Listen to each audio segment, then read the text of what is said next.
Don't you know I'm your uncle? Even without a blood relation, we can only be family. The usually gentlemanly and refined Orion was no longer gentle, shouting at me with disgust in his eyes. At that time I wanted to explain but couldn't explain anything. In the end I could only keep bowing and apologizing, saying I was wrong, that I shouldn't have fallen for him. But Orion didn't calm down.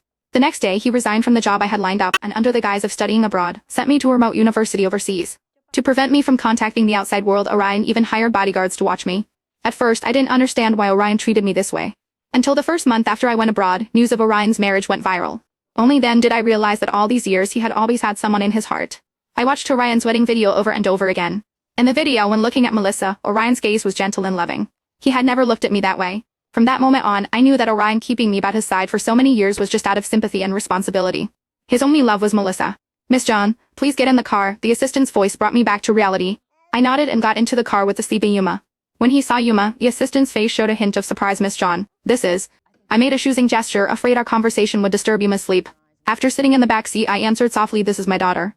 The assistant nodded and fell silent. When he drove to our destination I was stunned. This hotel was where Orion and Melissa got married. 5 years of marriage, he held a wedding anniversary celebration every year and personally selected gifts for Melissa. I thought Orion really cherished Melissa. In previous years he didn't allow me to enter their world. Inviting me back this year was probably just to let me witness their happiness. I numbly got out of the car and saw Melissa smiling as she walked towards me. Unlike my haggard appearance and simple clothes, Melissa wore expensive jewelry and perfume, looking well minus scared Trebe Orion. Melissa's smile suddenly froze. I knew she had seen Yuma in my arms. Sure enough, when she came to my side, Melissa's expression was very surprised. "Yara, how did you secretly have a child abroad without telling me? I've been married to your uncle for so long, you still treat me like an outsider." Before I could speak, Melissa took Yuma from my arms without asking. Yuma woke up and immediately started crying, struggling not to let Melissa hold her. I took Yuma back from Melissa and comforted her for a while. Actually, Melissa knew about my past crush on Orion. Returning this time, I didn't want to get too involved with Melissa. But Melissa still stubbornly wanted to hold Yuma. When Melissa and I arrived at the hotel's private room, Yuma was still crying and wanting me to hold her. Melissa forced a smile and handed Yuma back to me. "Your uncle knows having children isn't easy. We haven't thought about having kids these past few years. Seeing you've had a daughter, I got too excited." There were already several people sitting in the room.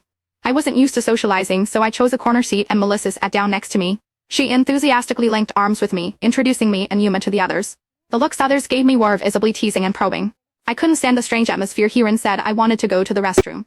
When I came back after washing my face I heard Melissa's voice.